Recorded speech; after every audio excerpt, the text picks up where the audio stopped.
Okay, hey, what's up, Insta peeps? What's up, Facebook friends? What's up, you guys on YouTube watching the replay on the podcast? Can you look at my tea out there, please? We got 1 minute to go live. So here's the question to be thinking about. What hidden belief is keeping you sick, unhappy, or broke? All right, counting down. We're just about to start. Check in, please. Say hi. Let me know where you're watching from. You've probably heard of Ask Me Anything shows. This is an Ask You Anything show because I'm going to ask you some questions. I'm going to suggest some questions for you to be thinking about. Questions that have to do with your future and your prosperity. So please, again, check in. Let me know where you're watching from. We got Jedi Feinstein in the house, Miguel Stoil in Bulgaria. Okay, Inga, and from Oslo. Yuri, my friend, from Poland. Rebel, downtown Rebel Brown. Tibor Horvath. All right, we got everybody in the house. Thank you, Sam. Tag a friend. Who do you know who needs more prosperity? Tag them. Or send him a DM. Grisey is in the house. Tell him, hey, get over here. It's kind of like you guys, if you remember during the pandemic, you guys who watched my Prosperity Unchurch, that I did a service every Saturday, just not about religion, about prosperity. And so that's what today's about. And more particularly, what you might be doing that's sabotaging your own success. There's no pitch at the end. I'm not going to tell you, wait until the end. I have a special offer to save you $400,000 if you just buy my... I got nothing to sell you except better ideas on how to manifest a more prosperous life. It's not appropriate for little ears. If you're driving along in the car with the kids, you should be warned. It will be explicit language. If same thing on the replays. I just want to talk. This is me, raw, live, unfiltered. I want to talk about the stuff that's keeping you from manifesting the prosperity that is your birthright. So I just go free form, and I don't, sometimes the language gets a little salty. In the promo email, I talked about a couple of the questions I wanted to ask you today. One of them was, if you won $100 million, what would you do with it? So please answer that question in the chat now. For whichever platform you're on. And you guys on the replay, YouTube, wherever, same thing. Instagram. Thanks, everybody. Love seeing, going crazy on income. Thanks for all the hearts and the waves, you guys on Insta. And then in you guys Facebook, where a lot of you are, put me in the chat. If you win Lotto tomorrow, $100 million, what are you going to do with it? So please put that in the comments because we're going to come back to them after I share with you a story that contains a really important prosperity lesson for you. Let's see if I can adjust this any better. So I have this coaching program, most of you know, called Breakthrough You. I started it in 2005. So the top level back then used to be called the Mastermind Council. Now it's called the Anarchist level. All right, and please, I want to see in the chat what's going on. What will you do with the 100 million? What will you do with 100 million? Because that's really important. So what we do is we meet a few times a year and have a mastermind retreat. And we go around the table, everybody brings, and I tell everybody the same thing. Bring an idea that's worth at least $1 million that you would want to develop. And then I go around the table and work with them. So I've got a guy there. I'm not going to say his name or what he did. I don't want to throw him under the bus. But we got to him. He talked about this project he wanted to do. And I said, oh my God, I thought of a way that he could create a result and then duplicate that result in other silos, meaning other professions, other industries, where he could take it. And this was an idea easily could make him $5 million. And if he wanted, the next year, literally the next year, he could go from, at that time, he was probably doing $1 million a year. He could have quadrupled it, gone to 5 million the next year, and very possibly gone to 20 million. And everything I gave him, he gave me a reason why that wouldn't work. And I'd suggest an alternative. He'd tell me another reason. That won't work. Here's why. Oh, well, that won't work in my industry because of this. That won't work in my industry because of that. Finally, I realized what the problem was, and I said, you are never going to allow yourself to become wealthy. This has nothing to do with your business. This has to do with your self-worth, with the window. Remember last week we did the live stream, I talked about the size of the window that you see the world through. So I told him, you're just sabotaging your success. That's why you've been stuck at this $1 million thing for the last 10 years, because you've reached your ceiling. You've reached your ceiling. And then I told him, if you had $20 million, what would you do? If you made an extra $20 million this year, what would you do with it? And he mentioned a charity that he likes to support. I would do this for the charity. I would do that with the charity. I would, okay, what else? Well, then the charity could use this. Okay, what else? Well, my mother, I would do this for her, and my cousin Pookie. He just kept going on and on about things he would do for other people. Then I asked his wife to join in. What would you do? Oh yeah, like him, I think this charity would be so important. What about you? Would you buy a new car? Oh no, we're very happy with the way we live. We're not ostentatious people. We live simply. But I think I would buy a big van, one of those vans that holds like 15 people, because we could use it to take kids to the camp for this charity. And I said, so that was the breakthrough session for that couple. Because what I was able to point out to them was nothing they mentioned had anything to do with them. It was only altruistic things. So just bear with me. I'm gonna guys, I can't see you until after. YouTube people, I can't see you till after. I can only look at the Facebook comments right now. I'd build a sanctuary for horses, an abused thing. I would build my agri-hood. I would make some smart investments, commercial real estate, mostly invest, create a wellness center, donate to many causes I believe in, Center for Runaway Children, nurturing psychologists to help them, travel the world, that's okay, 10 million for fun, 20 million for contribution, is 70 million diversified in, okay, that's from Jose, great.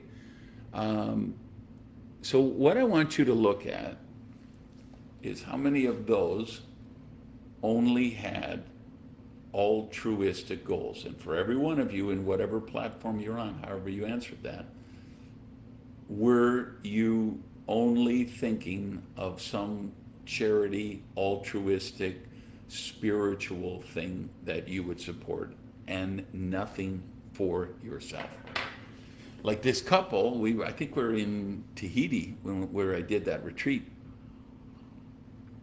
I'm like, look around. Do you see this resort? Do you see the beauty, the breathtaking? It just, you wouldn't want another vacation once a year. You wouldn't buy yourself a goddamn pair of shoes. And it was all just, no, we would support this charity. We would support this charity. Now, what that tells me is that couple had worthiness issues.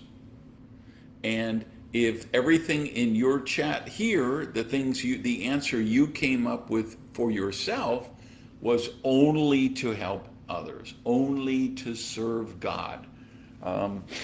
If you're always last on the list, I would suggest you might want to be doing some critical thinking about whether you have worthiness issues.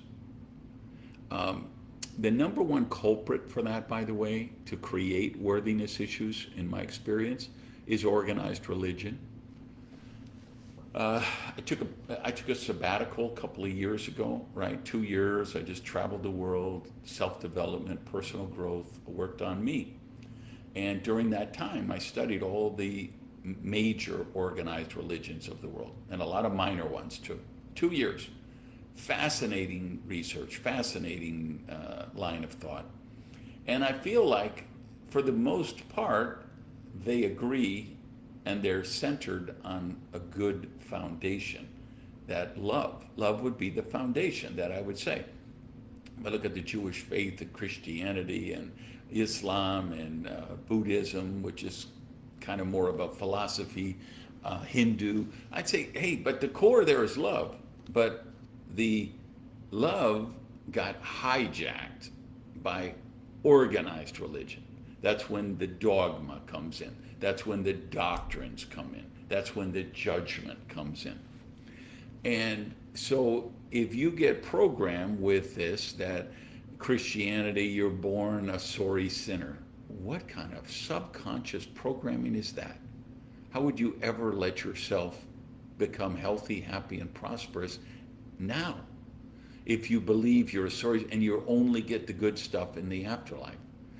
If we look at the Hindu doctrine of karma, if you think you've been reincarnated here to pay penance because you were robbing banks in your last lifetime, or if you're Buddhist and you believe it takes 150 lifetimes until you reach enlightenment and you're only on lifetime number 92 right now, what is the likelihood you're going to allow yourself to be prosperous? Or what is the more likelihood that you're going to self-sabotage yourself? A little homework for you guys who want extra credit.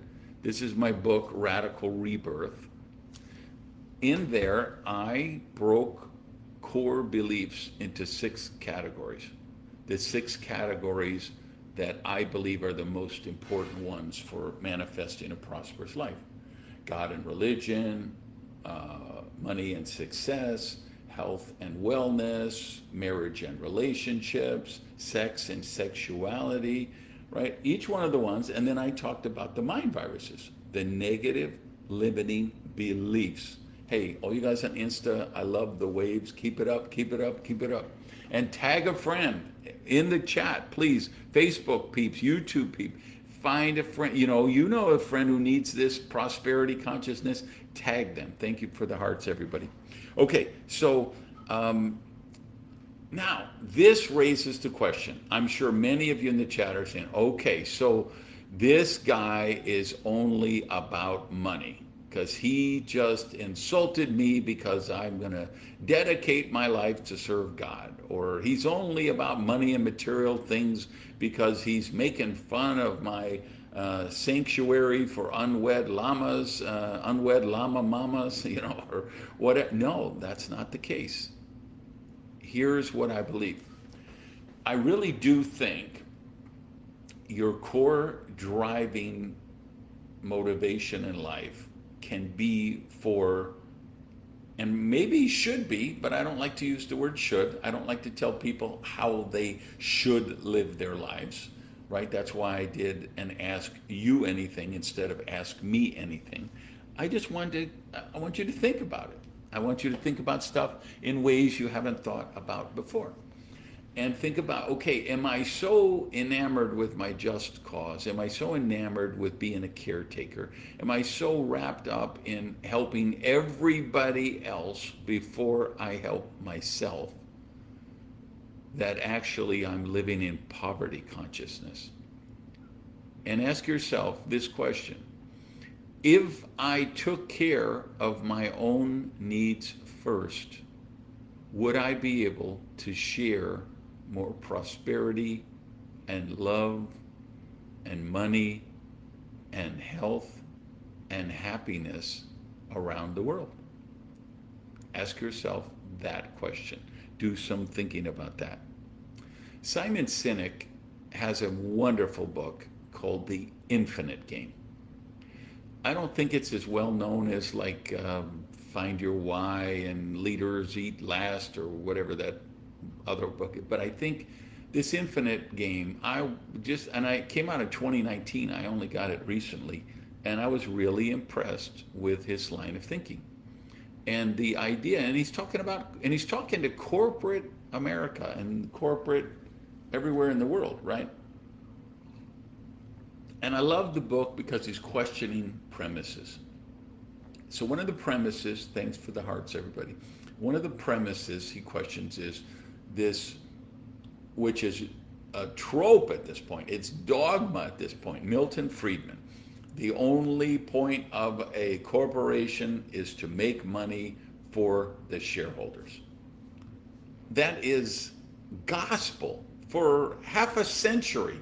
Every business book, every leadership book, every MBA business program, every podcast, blog, whatever about companies and they all say that's the only reason for a company to make money. So what I loved about Simon's book is he said, yeah, but I don't buy that. What if the primary goal of a company was to do good? Something in the book he calls a just cause. What if you had a just cause? And instead of creating this mission statement that says, we are the Miami area's #1 provider of roofing and we dominate the market and are #1 in our class and we love our customers. Or our company is the preeminent leader in the market who captures market share. We create record profits for our shareholders and we provide our customers with the lowest prices possible. How egoistic, how narcissistic are those kind of mission statements? They all, like all companies who do, and I just loved them because when I read the book, I had just had a really important meeting with the shareholders, the board of directors. Not shareholders, the board of directors of a company that I consult with. And I had told them this mission, vision, all this crap you have written on your website, all this crap you have in posters around your office, it's crap. You took, the team out, you rented a conference room at the Marriott, and you got a whiteboard and and our mission is while we provide good service or while we provide lower prices. That's the point Simon mentions in the book is, hey, the order matters. So I wrote a blog about it, and if you guys will follow my blog on randygage.com, if you don't, sign up for the blog so you get a notice. You could say we're making money by doing good. Or you could say we're doing good and making money. What's the difference? I would suggest there is a qualitative difference, and the order of the words matter. Here's my key on all this. So here's what I'm saying. It's not wrong for you to want to serve God. It's not wrong for you to want to serve others. It's not wrong for you to want a purpose greater than yourself. If you with me on that, say yo in the comments or thumbs up or yes, I'm with you, or give me a wave or whatever. It's not wrong. However, I think if that's all you're doing and you're always the last person on the list and your needs are not getting met because you're the caretaker for the entire rest of the world, that is terrible for you. And you're not living the prosperity that you are meant to do. and you're not contributing to the world in as big and as bold and as audacious as a way as you should. You listen to me carefully now. Somebody typed this in the chat. You can only make the most of yourself by becoming healthy, happy, and rich. Let me repeat that. You can only make the most of yourself by becoming healthy, happy, and rich. Anything less is an insult to the force that created you. And notice my language. I'm saying the force that created you. You call it Allah, God, nature, universe, the labels. I don't think they really matter. What matters is the principle. And the principle is there is a force greater than us all. Whether you call it universe, whether you call it God, whatever you call it. There is a force greater than us all. And it wants us to be healthy, happy, and prosperous. And if you've been programmed in any other way, you've been programmed with bullshit. You've been programmed with a negative, limiting belief which is holding you back. In order to know more, become more, and serve more, you have to have more. Let's say you've got a charity. You you build homes for the homeless. You save the rainforest. You protect all the abused animals. You save the tofu burgers. You do all the good things in the world. But you wake up Saturday morning and you have an abscessed tooth. And it turns out that tooth got to come out. You need a root canal. Well, let me tell you, as a guy who had that happen, last year, it was $5,000. So if you could be helping all the charities in the world, if you don't have the money to pay for your root canal, if you don't have the money to pay for your daughter's broken leg, if you don't have the money to pay the rent, if you don't have the money to keep the lights on, if you don't have the money for groceries, how can you help other people? You've got to get your own needs met first. Ayn Rand wrote a book. It was actually a series of essays. It's called The Virtue of Selfishness. And of course, if she wrote that today, there would be an instant call to cancel her. And she wouldn't have cared, couldn't care less, right? But at that time, it was so threatening to the world. And same thing, the media attacked her. And why would you call the book The Virtue of Selfishness? And she said, for the very reason it frightens you. I'm paraphrasing her.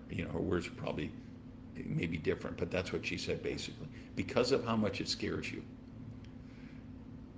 Selfishness is a virtue because you have to get your own needs met first if you want to help other people. So this is just my notes. So I want to repeat this again. In order to know more, become more, and serve more, we need to have more. Do you know how much an education at a good university costs? We must become healthy, happy, and prosperous in order to live more, in order to honor your Creator, in order to honor the force that created you. Here's what Wallace D. Wattles said in The Science of Getting Rich. Listen carefully. Somebody write this in the chat. Every living thing must continually seek for the enlargement of its life because the mere act of living must increase itself. Every living thing must continually seek for the enlargement of its life because the mere act of living must increase itself. What does that mean? Those are very poetic sounding words. They're very deep. They're simple yet quite profound. What does that mean in terms of you and your prosperity and the kind of life that you want to live? If we take an apple seed, we drop it in the ground, what does it do? It produces an apple tree, which create hundreds and ultimately thousands of apples over the lifetime, which fall to the ground, get trapped, people eat, sustain themselves, animals, people. We, nourish ourselves with these things, and the seeds just keep getting redistributed, and they grow more apple trees. This is the infinite cycle of nature, the infinite cycle of the universe. Make this on your action step list, because if you can't get off your screen now, but put a note to yourself. As soon as we're done, go to my website, randygage.com. Right on the homepage, it's free. Remember, I got nothing to sell you today. I'm not hawking anything today. There's no special seminar show special. Just go there. There's a PDF for free on the homepage. The 7 elements of an abundant life. Oh, thanks for putting the link there. It's in the chat on Facebook, at least. If someone wants to put it on Instagram, please. The 7 elements of a prosperous life. Of an abundant life. So it kind of maps out what I think is the holistic view of how we live a prosperous life. And by the way, I mentioned that last week, and everybody started DMing. It's not there. I got this other thing, 50 Secrets of Prosperity.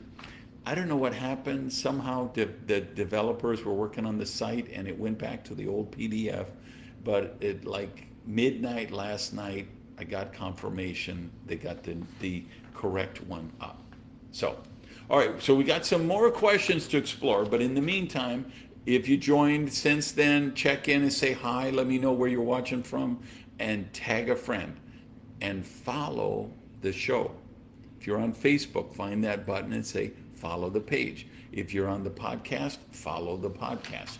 YouTube, same thing. You guys on Insta, if you aren't following me, please follow me, because I'm going to have more content like this, content to help you manifest a more prosperous life.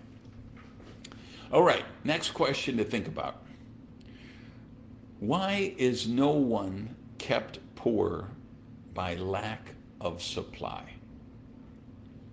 Someone put that in the chat too, please.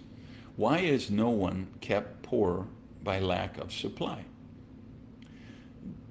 Think about that. Here's some insights I will share on that. I believe all forms of prosperity are infinite. Love, hugs, empathy, caring, they're all replenishable, self-replenishing resources. Money and material things, believe it or not, are infinite as well. Because money, remember something, money is not a thing in and of itself. Money is simply a tool for exchange, right? You get money, and what do? You immediately trade it for the things you want. You want a new Christmas sweater to wear to the holiday party this year. You want to get Taylor Swift concert tickets. You want some rims for your 69 GTO. You want some new clothes. You want to get a new whatever. You trade the money for what you want. So money is just a tool of exchange. And how do you get more money? I will say there's 2 ways that anyone in the world can get more money. And it's very important you understand. Here's one of those $1 million tips. When I give you $1 million tips, I want you to know this means I really believe, I made more than $1 million with this, and I think it could be worth more than $1 million to you in your lifetime. Charles Fillmore, in his book Prosperity, which is written in, I think, 36, talked about prosperity surrounded us in the ethers. Wattles, the Science of Getting Rich book, what did he call it? The substance, the infinite, there is a science, an exact science like algebra, and what does he say? Substance. So he says it's this substance. So what is Fillmore talking about? What is Wattles talking about? It means you could be living in the worst area of Liberty City or Overtown or National City in San Diego or the poorest barrio in Medellin, the poorest barrio in Sao Paulo. There is still prosperity surrounding all of us everywhere. There is no place in the universe where prosperity is not. And the way we manifest it is with ideas. Listen very carefully. Nobody in this chat on any platform right now, YouTube, Facebook, Instagram, wherever you are, none of you are suffering from a money shortage. If you believe you have a money shortage, let me correct that for you. What you really have is an idea shortage, because ideas are the medium how we transmutate the prosperity in the substance, in the ethers around us, into the physical plane. Remember, every great thing any human has ever done was created twice. First in the mind, and only second on the physical realm. So how do we create? How do we get more money? How do we earn money? How do we create more prosperity? I would say there's two main things that anyone in the world could do. And there's a third option that you can teach yourself to do. So here's the main ways, the two ways anyone on earth could create prosperity. And somebody add these in the chat, please. Number one, solve problems. The more problems you're willing to solve, the more money you will attract to you. The bigger problems you are willing to solve will result in bigger amounts of money coming to you. And the second way we do this, right, this number two, is add value.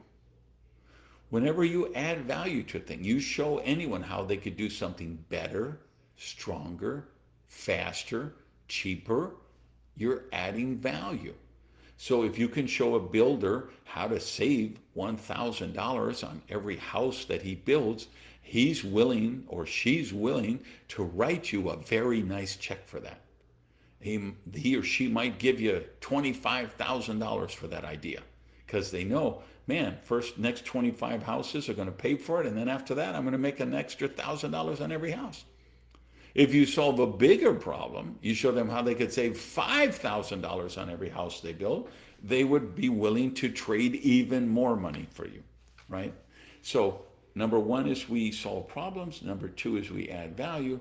And then number three, this is something you will need to work on your skills and develop, but everybody is capable if you have that desire, is the ability to envision superior possibilities.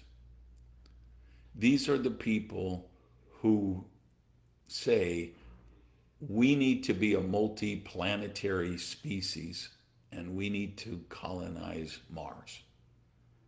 That's envisioning a superior possibility. When Jeff Bezos said, I don't think we need bricks and mortar for every bookstore, I think we could sell books online. He was envisioning a superior possibility, a superior way of commerce. When Steve Jobs created the iPad, he was envisioning a superior possibility. So that's why I say all forms of prosperity are infinite. Money is one of the forms of prosperity, and it's infinite. So there's nobody on earth being kept poor by lack of supplies. And it doesn't matter where you were born. There are people who came from the barrios of Bogota, Barrio Bonanza, and they have gone on and become wealthy people. There are people who are genius IQs who are wealthy. There are people with some of the lowest IQs on earth who have created wealth. Your family of origin doesn't matter. Where you were born doesn't matter. The level of your intelligence doesn't matter. Your ethnicity, your age, it doesn't matter. Right? I have people in my coaching program that are kids, and they have created businesses that produce millions of dollars of revenue in a month. And this is the point I have to get across. I'm going to talk a little bit later about Gen Z and Gen Alpha and my mission of reaching out to them and how I think they can. But just understand, yes, you could make the argument that, hey, I'm from this ethnicity and we're discriminated against. Of course you can. You can make the outcome, hey, I was born in this neighborhood and the school system is terrible there and I don't get as good as education as anyone else. Of course you can. Hey, I was born in this family and, the consciousness was terrible and my mom was an addict and my father was an abuser and my brother did this and my whatever. Yes, those are all great excuses. They all work. They're all true. Unless you say, but I refuse to be a victim. My brother, may he rest in peace. He has the same father that we both had, that neither one of us ever met. He had the same mother. We were raised in the same house. We went to the same schools. We wore the same clothes because I only got to wear the hand-me-downs from him when he grew out of them. Okay, I became one of the wealthiest people on the planet.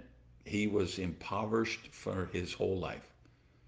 Yet we were born in the same environment, the same house, the same everything. What's the difference? The thoughts we gave precedence to. If you follow my blog, if you follow my Facebook page, I talked recently about how you have to become the thinker of the thought. How you have to mindfully choose the thoughts you think. You have to think about what you think about. And that's the difference. This is just James Allen, As a Man Thinketh. It's the science of getting rich. He's talking about the mindset. Think and Grow Rich, Napoleon Hill. He's talking about the mindset. So you can find lots of victimhood excuses, right? And if you want to be a victim, everybody's going to love you. If you post on your Facebook page, oh my God, my cheap boss wouldn't give me a raise, and when I pushed for it, then he fired me, and now I got evicted because my landlord is a jerk, and they cut the power off at my place where I'm staying, and because I didn't pay the electric bill, and you are going to get so much attention and support and likes and hearts and follows and shares. Everybody will want to commiserate in your victimhood. If you get this, say, yo, put it in the chat. Yo, I got it. Yo, I'm with you. Dude, you're dropping truth bombs. Dude, where have you been all of my life? Put something in the chat if you really get this, right? None of those factors they all are great, they're all great excuses, but ultimately, at the end of the day, you're going to have to answer the question, do I want to be a victim or do I want to be a victor? And choose very mindfully, my friends, because you have to choose only one. Next question. Somebody put it in the chat, please. Have you ever shut down a promising advancement or project because you were riddled by imposter syndrome? Have you ever shut down a promising advancement or project because you were overwhelmed with feeling like an imposter? If that ever happened to you, please put yes in the comments. Again, I'm not here to answer the questions. I'm here to ask the questions. But each of them I do want to share some thoughts that I have about them. So what's my thoughts on this?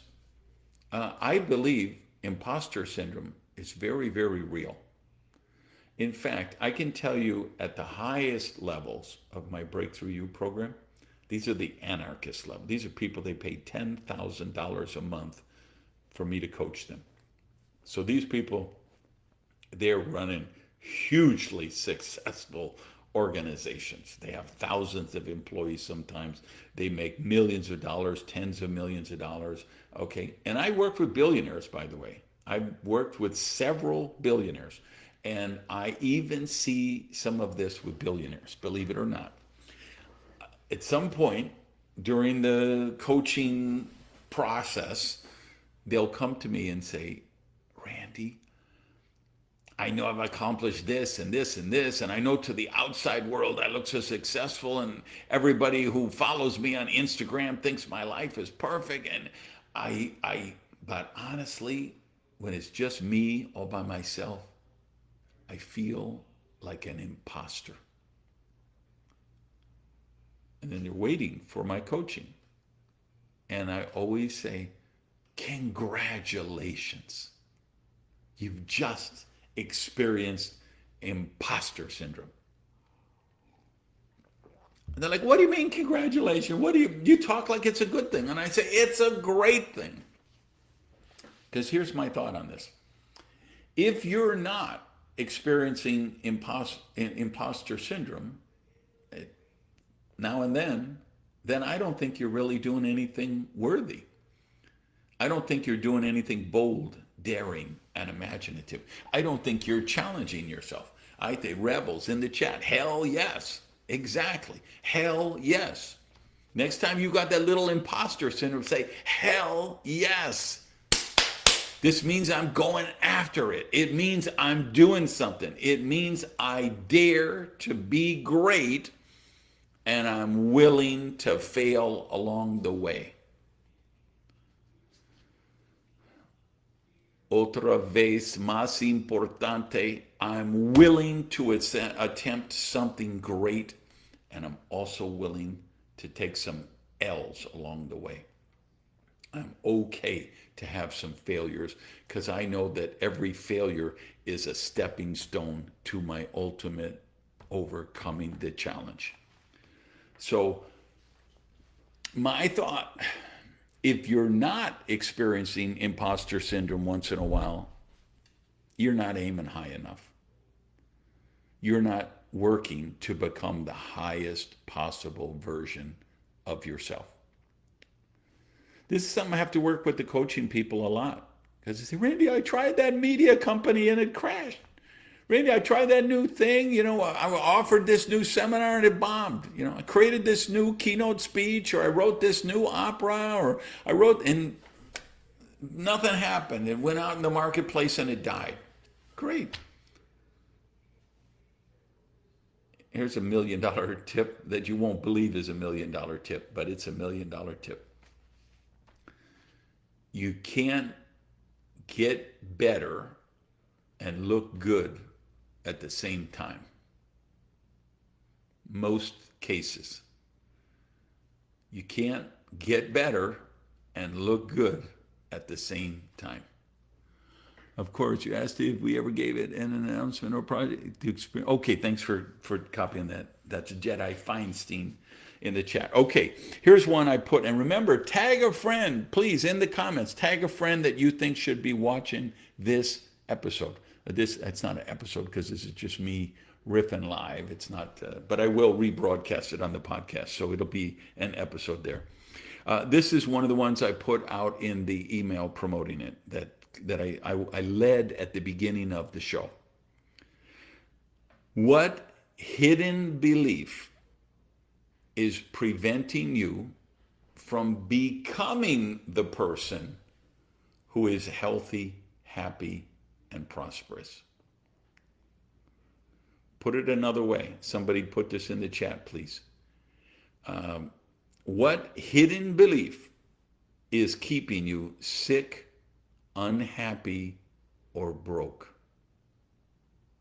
What hidden belief is keeping you sick, unhappy, or broke? This one, I could go all month. Where does it start? When people come to me and their prosperity's kind of stuck in that way, and they're looking for, like, what is the belief that's holding me back? I got to tell you, number one with a bullet is worthiness issues. Again, usually from organized religion. That's, if you read this Radical Rebirth book, you're going to see, oh my God, I got programmed with negative limiting beliefs in all 6 of those categories that Randy wrote in the book. I'm 6 for 6. And I would say that is true for every 1,000 people who read that book. They have limiting beliefs in 6 out of the 6 areas that they were programmed with, that they didn't even know were there. I would say for every 1,000 people, 998 or 999 or 1,000 out of 1,000, that's the truth. That's the case. It's unbelievable. It's almost unbelievable. But because I break down the programming that you get, whether it's health, relationships, anything, right? If, like my family, let's take health and wellness, right? I mean, I think my family's like most families here in America, and now pretty much everywhere around the world. I was down in Mexico doing an event a couple of weeks ago. You guys from Tonic Life, if anybody's watching, you remember the convention I spoke at. And while I was down there, there was this funny sign I saw posted locally on a bridge. It said, weight capacity, maximum 20 persons, maximo 20 personas. And then underneath it said, maximum 6 Americans, right? Because Americans, we're the most obese people in the world. I remember I used to go to my favorite little sidewalk cafe, the Cafe Rook on Honoré, Saint Honoré in Paris. And I could always tell the Americans coming, because, I just go there, I get a bottle of Vitel and some cheese and bread, and I just people watch. It's my favorite place to people watch. And I could always tell the Americans, because they were 80 pounds more than any other nationality. But that's not true anymore. So this is really true the whole world, I think. The kind of core foundational belief that Americans have is now worldwide, because we've exported all of our bad habits, right? So the belief is, hey, you put on an extra 5 pounds in your 20s, and then another 5 to 10 pounds in your 30s, and an extra 5 or 10 more in your 40s, and every decade is another 5 or 10 pounds you're overweight. And by the time you're 50 years old, you're taking 6 prescriptions a day. By the time you're 60 years old, you're taking 10 prescriptions a day. By the time you're 70 years old, you're taking 15 or 18 or 23 prescriptions a day. And if we go into your pantry, we are going to find it's filled with fake food. It's manufactured substances made in a manufacturing plant with expiration dates 2, 3, 4 years from today. There is a direct correlation, my friends, between the expiration date on your food and the expiration date on you, okay? The longer the expiration date is on your food, the shorter the expiration date is going to be on you. But that's a foundational belief for people. So we believe frosted Pop-Tarts are food. We believe donuts are food. We believe pizza is food. We believe breakfast cereal is food. No, that food is fruits and vegetables and nuts, and then the vegans can argue with the meat eaters about the protein. Okay, go wherever you want with that. But again, that's a belief you get probably before you're 8 years old.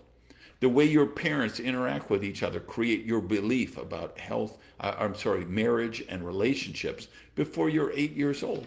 So this is the programming you get on a subconscious level.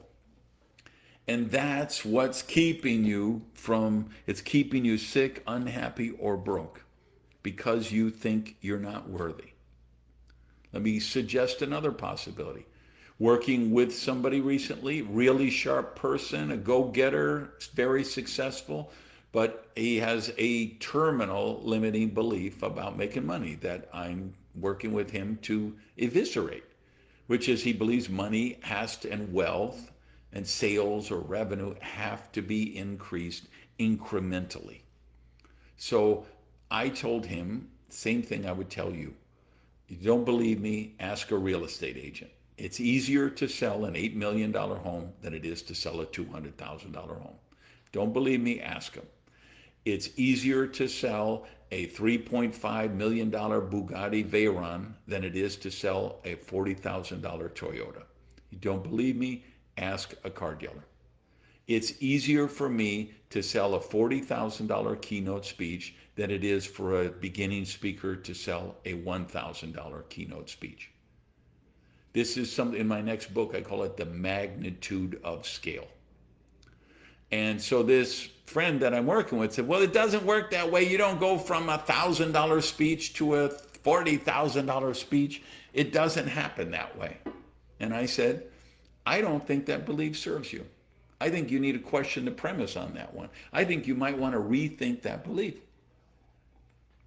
How do I know? This isn't abstract theory. This isn't some shit I read in a book by a wannabe who doesn't know. When I started my career as a professional speaker was in 1991.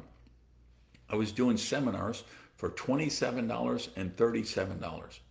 And then I heard about this guy, J. Abraham, marketing guru, and I went to a boot camp, or not a boot camp, something he was doing was like $25,000 for the weekend. So I had my friend Dale, him and I went together, we split the cost, we went to this thing, and I went back and I said, damn, I got to start thinking bigger. So I had a vision of a boot camp that I could conduct. 3-day, 4-day boot camp, I don't remember exactly, but I priced it at $10,000.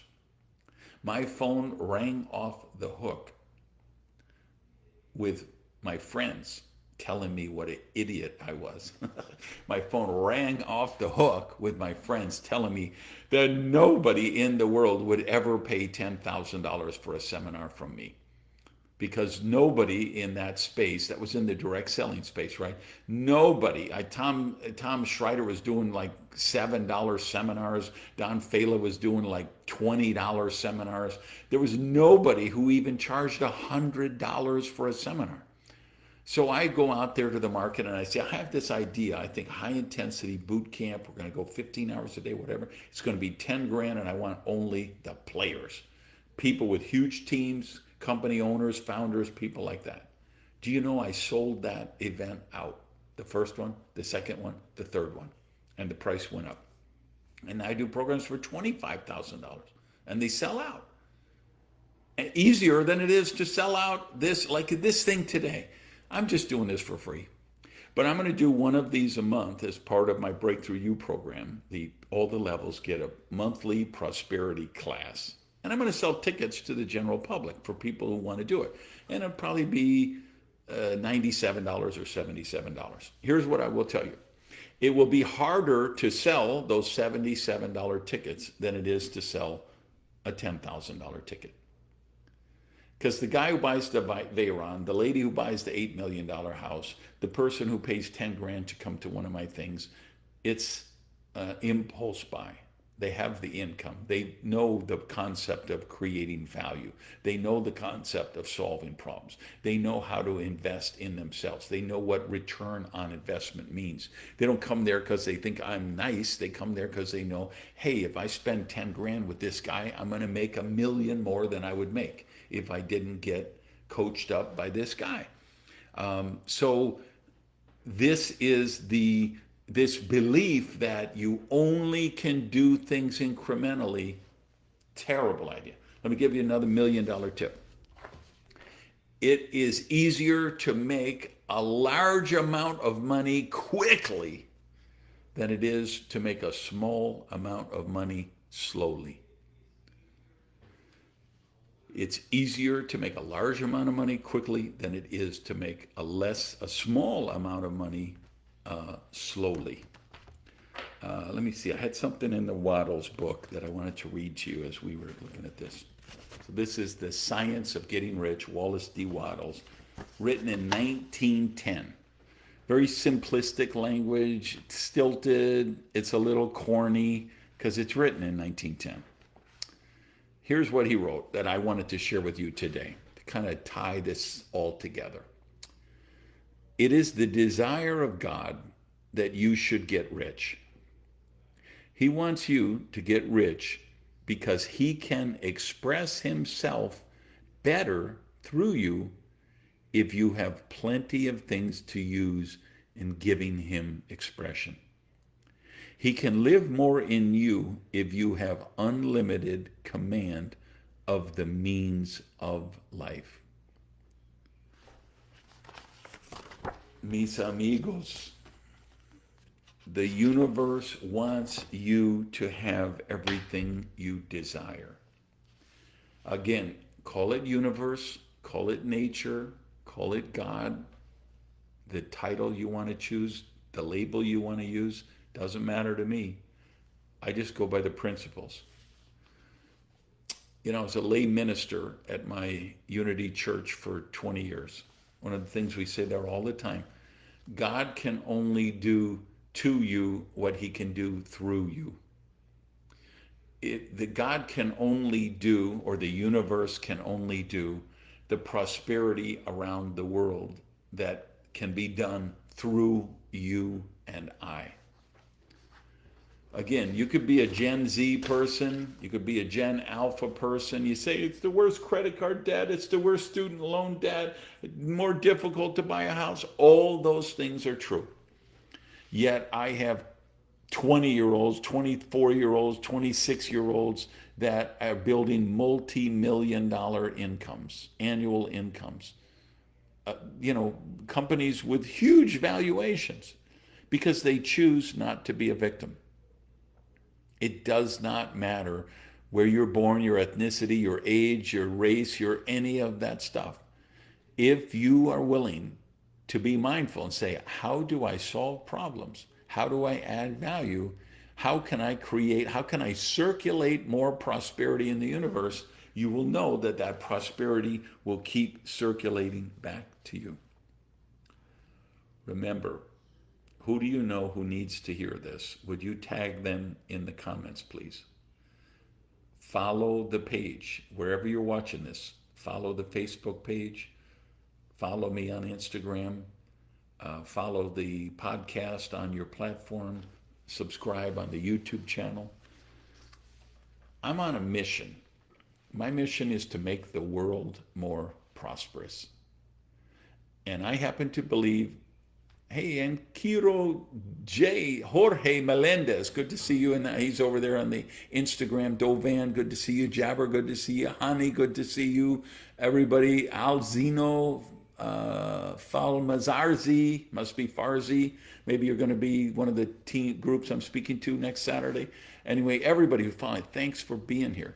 But please, join me on this mission. Because I believe, we need to make the world, Francesca and Davide, great to see you guys in Italy. We got to make the world more prosperous. The way we make the world more prosperous is we make you and me more prosperous. We make every person on earth more prosperous, and we do that not with charity, not with entitlement programs. You can take all the money away from the billionaires like the socialists want to do and give it to the poorest people on earth, and I promise you in 2 years, it'll be right back where it started. The way we make the universe, the world, our country, our tribe, our people, our business, our family more prosperous is by spreading prosperity consciousness. 1 person at a time, 8 people at a time.